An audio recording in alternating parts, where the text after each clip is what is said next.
Up to this point, we've only used a text box, a text block, and a button control. However, as you've undoubtedly seen when working with Windows applications, web applications, or even other phone applications, there are other types of input controls that are used to allow the user to input different types of information or to restrict what they can enter into the application. And so in this video, what I want to do is take a look at the toolbox, look at some of the other controls that are available to us, and then also a little bit later in this video look at how to retrieve the values of those other controls using C#. Also, I'm going to be typing their values by hand into the XAML code pane. So this technique will serve us well once we get near the end of this lesson, because we're going to do something that would be almost impossible to do, or at least very difficult to do reliably using only the XAML designer pane that we've been using up to this point. Also, I'm going to fade out and fade back in so you don't have to watch me type long passages of code, but I'll explain everything that I do after I've finished typing it. Alright, so first of all, you can see that I have in Visual Studio a new project called Input Controls. And as you can see, I've done nothing to it just yet. What I want to do is start this application by defining some rows and columns in our content grid down here. So I'm going to make some space here, and I'm going to start creating two sections, a grid.row definitions. So here we go, grid.row definitions, and then also a grid.column definition section. And then I'll just start typing in here. Alright, so as you can see, what I've done is created a series of row definitions and column definitions for our content panel, this grid that we're going to use to lay out the controls for our example. Also, I think it bears pointing out that I've reduced the size, the zoom level rather, of the designer pane, so I can still see what happens as a result of my choices here, but it doesn't take up a lot of space. I could even reduce that a little bit further if I wanted to. Alright, so I've created 7 rows. Each row will be no less than 75 pixels tall, and then I've used an asterisk character after each one, which means, again, if there's any extra space, then go ahead and divvy it up evenly amongst all 7 of these rows. And then I've created 3 columns. The leftmost column is 160 pixels at the very least, and that's going to be used for a label at some point. If I were to extend this application, I would probably just put a simple text block in here to describe what the field on the right hand side would contain. Then I use a little spacer column that's only 10 pixels wide, and then finally I use a 250 pixel wide column for the right hand side, where I'll do most of the work in putting my other controls. Alright, so now I'm going to start placing input controls into each of the cells that I've defined. So first of all, I'm going to create a text box, which we've used many times in the lessons up to now. So this will simply serve as a review. Okay, so again, we've created text boxes many times up to this point. The text box allows the user to type in values using the input scope, or rather the on-screen keyboard. And we've already used its text changed event to react to each modification on the input keyboard. So every time the user were to type in a new keystroke, that text change event would fire off. We've also used the text property for retrieving the entire string of characters that we typed into the text box. We've used its focus method to make it the active control as the application loads up. I believe many of the controls that we'll cover support this focus method as well. So we've already covered this. I want to move on to the next control, which is very similar, and that is the password box. And you'll see how similar it is right after we type it in here. Admittedly, the password box has limited utility, but it's great for those situations where you want to allow the user to type in values that can't be seen by prying eyes looking over the shoulder of the user. Its declaration is almost identical to that of the text box. There are two subtle differences. First of all, there's a password changed event available, as opposed to the text changed event in our text box. Secondly, to retrieve the value typed in by the user, as we'll see in just a little bit, we'll use the password property, not the text property. Also, I failed to point this out on the first example. Notice again, we've looked at this previously, but I'm setting the grid.column and grid.row to position each of the controls into a different cell of our grid. Alright, so let's move on now and let's take a look at another control. Suppose we need a simple yes or no answer from the user. We could allow them to type in yes or no into a text box, but there's a better control that will limit the entry by the user to just true or false, yes or no, 0 or 1, and that is the checkbox. There are several interesting things about this entry. First of all, notice that the checkbox has a content property, which is what's displayed to the right of the checkbox itself. In this case, I simply set it to the word, to the question, are you sure? Just to demonstrate something else, are you sure you want to do this? Alright, that's better. And I'll explain why that's better in just a moment. Secondly, there's a checked event that we can handle, as you see here. So whenever the user taps the checkbox to turn it true or false, it'll fire off an event. As we're going to see later in this lesson, we can use the isChecked property to determine whether the user has checked the checkbox or not. The isChecked property can be set at design time, and we can make that the default. We'll see how to do this in just a moment when we work with the radio button.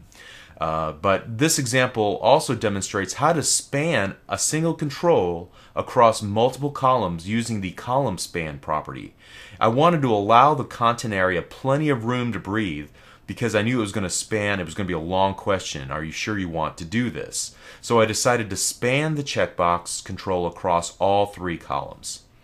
Alright, so we looked at the checkbox. Similarly, if there are a limited set of options available and only one can be selected, then we would use a series of radio button controls. So let's build that. Okay, so first of all, each radio button is independent. However, if you'll take a look here, there is a group name property that I set to my group on both of the radio buttons. And this is the property that keeps these two radio buttons collected together so that they work as a team. In other words, when one radio button is selected, any other radio button control that is within the same group name is deselected automatically when the user selects one. So as you can see, I set the default selection using the isChecked property to true on the first radio button that selects male. This is optional, but it's a good visual reminder to the user of what the intent of this is. Select one of these. Make sure you click one of them. If this isn't the right one, click the other one. And so I didn't demonstrate this, but the radio button supports a checked and unchecked event just like the checkbox did previously, so that when somebody clicks one or the other checkboxes in this example, it would fire off that event. The other thing that you want to keep in mind is that when we go to retrieve the value, we're going to have to be a little bit creative about finding out which of the radio buttons has been selected. And I'll demonstrate a very simple way to determine that in a few moments when we get to that portion where we're writing C# code again. Alright, let's move on. Finally, if we need to display a number of options in a list and we want to allow the user to select one or more values from that list at the same time, then we would use a list box. And a list box is a little bit more complicated than these other controls because a list box will contain other controls inside of it, list box item controls. So let me go ahead and get started with that. Alright, let me start off by saying that later in this series we're going to see how we can more fully utilize the list box to display templated data, not just simple list of strings. This will serve as a nice introduction at this moment. Notice that between the opening and closing list box tag there are a series of 8 list box items. Each list box item has a content property that I'm just setting to a simple string. I've intentionally added 8 list box items so you can run the application and see how it behaves. Let's do that right now. So as you can see here at the bottom, not all of the list box items are displayed. I can use my mouse cursor to simulate the user's finger as they hold down and move to see additional options available, and move it to see now the options at the very top that are available. Let's go ahead and stop for the moment.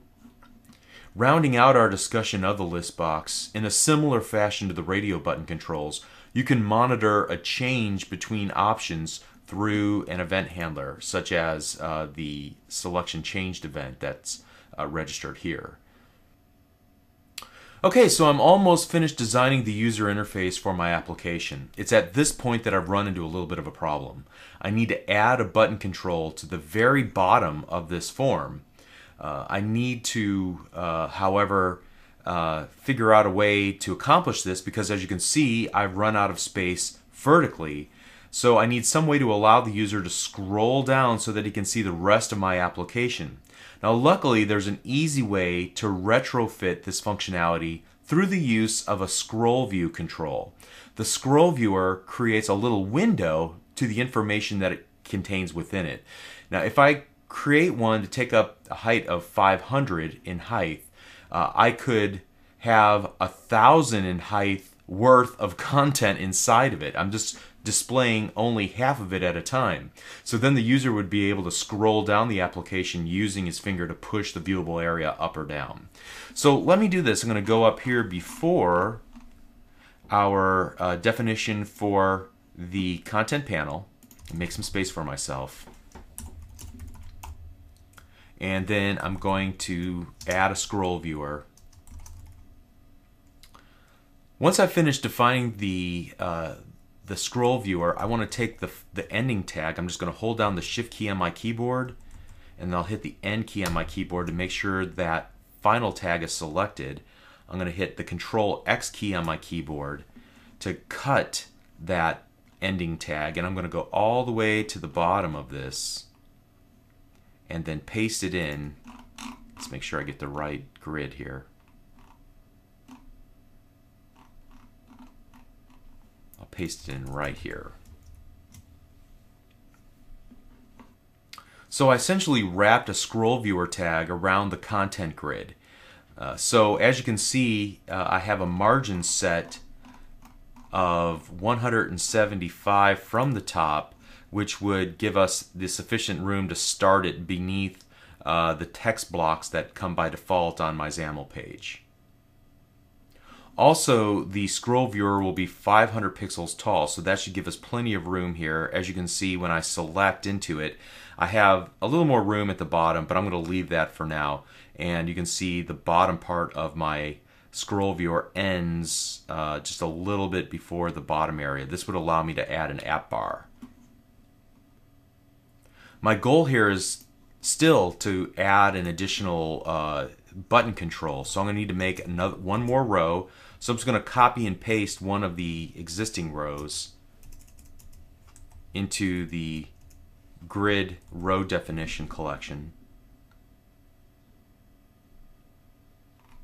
And then finally, I'm going to scroll down below the list box and add the definition for my button control, and make sure to set its grid and its grid.row and grid.column property appropriately so the button is at the very bottom.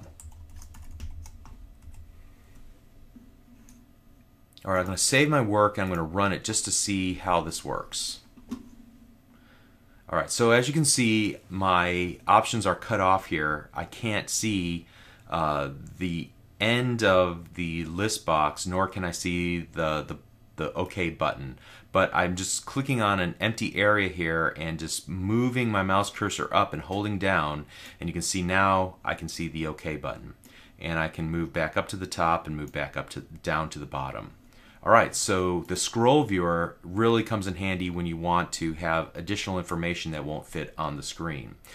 So let's talk about why I wanted to type in this entire passage as opposed to going to the toolbox and dragging and dropping. Well, first of all, it allowed me to be a little bit more precise with how I place things into the appropriate column and row without having to format everything in either the properties window or in the code itself. Also, I wanted to make sure that I completely understood the properties that are available to me for each of the controls. The other thing that I could have done was just select this entire content panel on the interface. Let's just say I was able to select it all, use Control X on my keyboard to cut it, then drag and drop a scroll viewer onto my designer, and then paste my grid back into it. I could have done that, however, through experience, I just don't trust myself to keep important information on the Windows clipboard. If I thoughtlessly copied something else to the clipboard, then I would eliminate the entire content grid and all of its contents from memory. I could probably go through a series of undos on the keyboard, Control Z, Control Z, Control Z, but my preference is just to add the opening and closing tag into the XAML code pane rather than have all the drama play out as I just described. It's sometimes just easier to go in and edit the code rather than working with the peculiarities of the designer and selections and things of that nature. Alright, for the sake of completeness, let's talk about the button. We've used it since the very start. So as a review, the button simply allows a user to indicate that he wants to perform some sort of action within the application. So we can set properties while designing the application, like the appearance, the content of the button, for example. But we really rely on it to provide the click event that we can write code to handle. So before I conclude, what I want to do is right-click the click event and then select Navigate to Event Handler. And what I want to do here is start retrieving the values of each of the controls that we added. And this will give us the ability to talk about the other properties that I merely described earlier in this video. So for example, string text box value equals my text box.text. Easy enough, right? We've done that a number of times throughout this series of videos. How about the password box that we created? Let's create password box value equals my password box dot. And here we don't use the text property, we use the password property to retrieve the value. Now once it's retrieved, it will save it into our variable as clear text, text that we could read. Alright, similarly, let's move on to the checkbox. Now this is going to return either a true or a false, but let's take a look at the my checkbox just briefly here, and we already said that it uses an is checked value. If you look at the little helper window to the right, notice that it has a bool and a question mark. That is the data type. There's two things about this that we need to talk about. First of all, bool is a true or false value. It is a 0 or a 1. And the question mark after it means that it can be null. So this is a little bit of an not advanced topic, but it's something that trips people up. Null means that the value is indeterminate. It's not true or false. It's unknown. So the question mark can be applied to any of the data types that we've used so far. We could use an int with a question mark, for example, which means it's not 0, it's just an unknown value. So in the past, some people have mistaken the value of null with 0, and those are just simply two different values. And we want to make sure to understand that as we get started. So to retrieve the value, I'm going to have to declare it the same as whatever the isChecked property is going to return. In this case, the bool with the question mark. So here, checkbox value equals is checked. Okay, great. Let's move on to the radio button. I kind of gave you a preview of this when we were talking about it. We're going to have to get creative with how we retrieve the value because the value could be in one place or another. So there's a number of different ways to accomplish this. I'm going to take a very simple approach, but please understand that you might see other techniques when you're looking at other people's code. Alright, so in this case, ultimately what I want to do is populate this radio button value. I want it to be a string because maybe that's the way I'm saving it in the database. Maybe that's the way that I'm representing it to the user on a separate screen. But at any rate, I want to save the value of the radio button depending on which one was selected, as either male or female. To accomplish that, I'm going to do a simple if statement to check the isCheck property on the first radio button.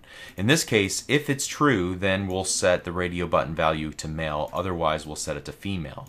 We could have additional else if statements to retrieve the value from additional radio buttons if we were to have some, or we could use a switch statement just as easily.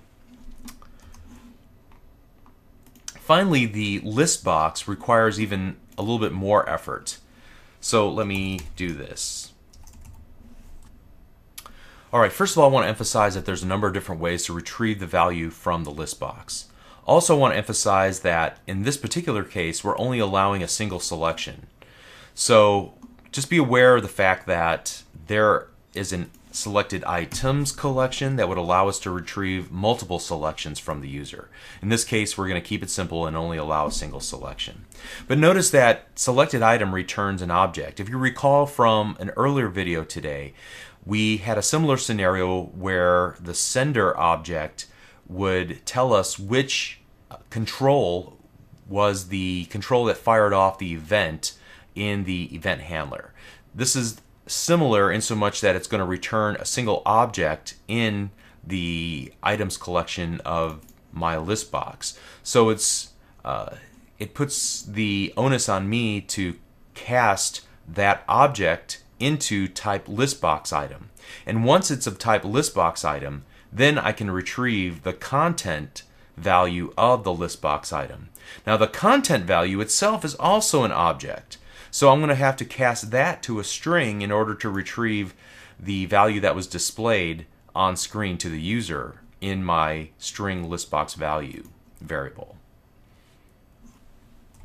And then finally we would do something here like save this data onto the phone or send this data over the internet to a centralized server that would store this data in a database, or perhaps there are other scenarios or other reasons why we would collect this kind of information from a user. But at this point, we have a pretty good overview of the major input controls that are available to us within Silverlight for the Windows Phone 7. At this point now, we should be able to build some pretty robust applications that at the very least allow data entry from our user. Alright, so that wraps up day 2. Long day. If you got this far, I congratulate you. You're doing awesome. Be sure to attempt the exercise for day 2, the homework assignment that I'm going to give you in the next lesson.